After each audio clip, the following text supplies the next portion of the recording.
చేస్తున్నాను. మొన్న నేను డిప్యూటీ సీఎం గారు పోయినప్పుడు సుప్రీంకోర్టు జడ్జెస్ కూడా వచ్చినప్పుడు మీడియేషన్ గురించి మాట్లాడారు.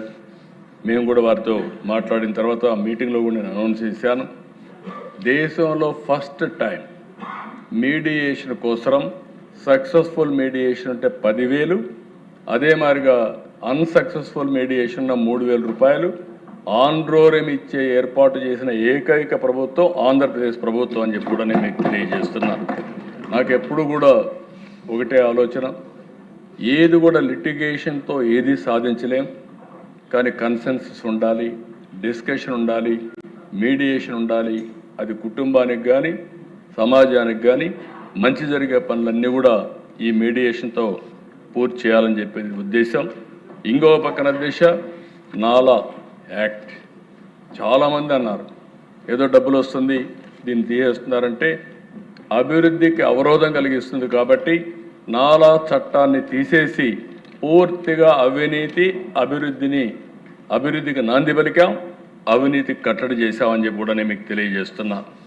కొత్తగా జన్ విశ్వాస్ కేంద్రం తీసుకొచ్చారు, దీనికి కూడా ముందుకు పోతున్నాం. ఏవైతే అవుట్డేటెడ్ లాస్ కానీ ఎక్కడైనా అభివృద్ధికి అవరోధంగా మారిన లాస్ అన్ని కూడా మారుస్తున్నాం. జన్ విశ్వాస్ ద్వారా మొన్న మీరు బిల్లు కూడా పాస్ చేశారు, ఇవి కూడా తీసుకొస్తామని చెప్పి కూడా నేను మీకు తెలియజేసుకుంటున్నా.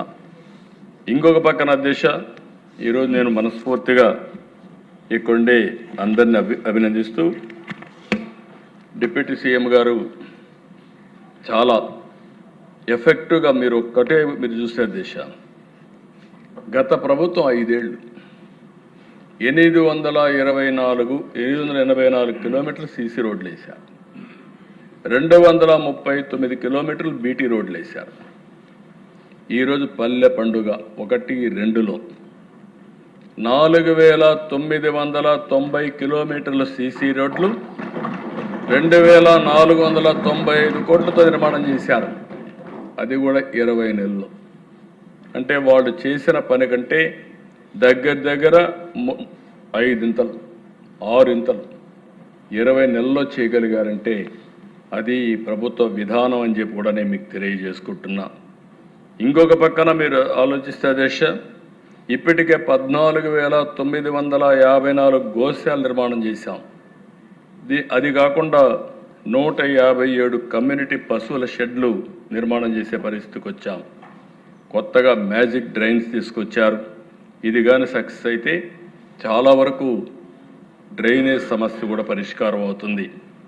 ఇంకొక పక్కన దిశ మీరు చూస్తే 15వ ఆర్థిక సంఘం నిధులతో పాటు స్థానిక సంస్థల నిధులతో బస్ షెల్టర్లు, రచ్చబండ్లు ఇలాంటివన్నీ 15,000 పనిలో ఉన్నాయి. ఇలాంటివి వేరియస్ కార్యక్రమాలు మొన్న కూడా డబ్బులు లేవన్నా పట్టుబడితే 4,000 కోట్ల రూపాయలు రోడ్ల కోసం శాంక్షన్ చేశాం. డోలీ మూతలు పోవాలి అనేది డిప్యూటీ సీఎం గారు అందరి సంకల్పం. తప్పకుండా దాన్ని కూడా తొందరలోనే సాధించే దిశగా ముందుకు పోతున్నామని కూడా నేను మీకు తెలియజేస్తున్నాను. ఇంకొక పక్కన దిశ దగ్గర మీరు చూసినప్పుడు నరేగా కింద 54,94,000 కుటుంబాలకు 90 లక్షల మందికి 42 కోట్ల మందికి ఉపాధి కల్పించారు. అది కూడా ఒక హిస్టరీ. ఇవన్నీ చేసిన తర్వాత ఇప్పుడు కొత్తగా మీరు చూస్తే ఒక సమస్య, నరేగా పోయి జీరామ్జీ వస్తూ ఉంది. 40% మనం కాంట్రిబ్యూట్ చేయాలి. అయినా పర్వాలేదు, ఏమాత్రం బడ్జెట్ తగ్గకుండా నిధులు కేటాయించే విధంగా ముందుకు పోతున్నాం. రాబోయే రోజుల్లో పల్లెల వాతావరణం బ్రహ్మాండంగా తయారవుతుందనేది ఇది ఒక ఉదాహరణ మాత్రం. తప్పకుండా పల్లెల్లో కొత్త వెలుగులు చూడడానికి డిప్యూటీ సీఎం చేసే కార్యక్రమానికి పూర్తిగా సహకరిస్తామని చెప్పి కూడా నేను మీకు తెలియజేస్తున్నాను. ఈరోజు ఇక్కడ దేశ మినిస్టర్స్ అందరూ కూడా బాగా పనిచేస్తున్నారు, పోటీపడి పనిచేస్తున్నారు. ఇంకా చేయాల్సిన కూడా అవసరం ఉంది. అదేవిధంగా నేను మెగా పేరెంట్స్ టీచర్స్ ప్రోగ్రాం పెట్టి విద్యను కూడా నెక్స్ట్ లెవెల్లో తీసుకుపోవాలని చెప్పి ఆలోచిస్తున్నాం. అదే సమయంలో దేశ ఈరోజు మనం నిన్న పాపులేషన్ పాలసీ తీసుకొచ్చాం. ఇటీవల ఐటీ మినిస్టర్ గారు కొత్త ప్రోగ్రాం అంటే 13 సంవత్సరాలు వయసు లోపల ఉండే వాళ్ళకి సోషల్ మీడియా బ్యాన్ చేస్తే బాగుంటుందని ఒక సూచన వచ్చింది. తప్పకుండా తొందరలోనే 90 డేస్లో 13 సంవత్సరాల లోపల ఉండేవాళ్ళు సోషల్ మీడియాకు అందుబాటు లేకుండా చేసే కార్యక్రమానికి శ్రీకారం చుడతాం. 13, 16 సంవత్సరాలు చర్చ చేస్తున్నాం. అందరూ ఒప్పుకుంటే దాన్ని కూడా ఏం చేయాలని ఆలోచిద్దాం. అల్టిమేట్గా సోషల్ మీడియా వల్ల మన పిల్లలు నష్టపోవడానికి వీలు లేదు. దానికి ప్రభుత్వం కట్టుబడి ఉంటుందని మరొకసారి మీ ద్వారా రాష్ట్ర ప్రజానికానికి విజ్ఞప్తి చేస్తున్నాను. ఇది కాకుండా దిశ స్వర్ణాంధ్ర 2047 10 సూత్రాలు పెట్టుకున్నాం. దాని ఫలితాలు ఇప్పుడే చెప్పాను. Short term, medium term, long term లక్ష్యాలతో యాక్షన్ ప్లాన్ తయారు చేశాం. 3 రీజన్లుగా అభివృద్ధి ప్రణాళిక తయారు చేసుకుంటున్నాం. అభివృద్ధి వికేంద్రీకరణ జరగాలి. మన రాజధాని అమరావతి, ఏకైక రాజధాని అమరావతి. తప్పకుండా కర్నూలుకి హైకోర్టు బెంచ్ సాధిస్తామని మరొకసారి ఈ సభలో విజ్ఞప్తి చేస్తున్నా. ఆ దిశగా ముందుకు పోతున్నాం. తొందరలో దాన్ని సాధించాల్సిన అవసరం ఉంది. సాధిస్తాం. అదే సమయంలో సుప్రీంకోర్టు అనుమతితోనే, ఎందుకంటే మన దగ్గర ఉంటే ఎప్పుడో అయి ఉండేది. ఇది రాష్ట్ర హైకోర్టు ఒప్పుకోవాలి, సుప్రీంకోర్టు ఆమోదించాలి. దానికి కేంద్రం సహకరిస్తే ఆటోమేటిక్గా అవుతుంది. కేంద్రం సహకరిస్తున్నారు. కోర్టులో కూడా మనం వర్కౌట్ చేసుకొని అది పూర్తి చేయాల్సిన అవసరం మనం రికమెండ్ చేశాం. ఇంకొక పక్కన దేశ అభివృద్ధి వికేంద్రీకరణ ఈ ప్రభుత్వం యొక్క లక్ష్యం. అన్ని ప్రాంతాల అభివృద్ధి కావాలి. అందుకే ఈ అన్ని ప్రాంతాలను అభివృద్ధి చేస్తామని చెప్పి కూడా నేను మీకు తెలియజేసుకుంటున్నాను. ప్రతి ఒక్కరికి ఇల్లు, త్రాగునీరు, డ్రైనేజ్ వ్యవస్థ, టాయిలెట్, వంట గ్యాస్, ఇంటర్నెట్, సోలార్ ఇవన్నీ కూడా ఇస్తాం. ప్రతి ఒక్క ఇంట్లో ఒక ఆంటర్‌ప్రెన్యూర్ తయారు చేయాలని ఆలోచిస్తున్నాం. నేను మహిళలందరికీ విజ్ఞప్తి చేస్తున్నా. ఎల్లుండి మనం 8వ తారీఖున అంతర్జాతీయ మహిళా దినోత్సవం జరుపుకుంటున్నాం. ఈ సందర్భంగా పోయిన సంవత్సరం మనం 1,00,000 పారిశ్రామికవేత్తలుగా తయారు చేస్తున్నాం.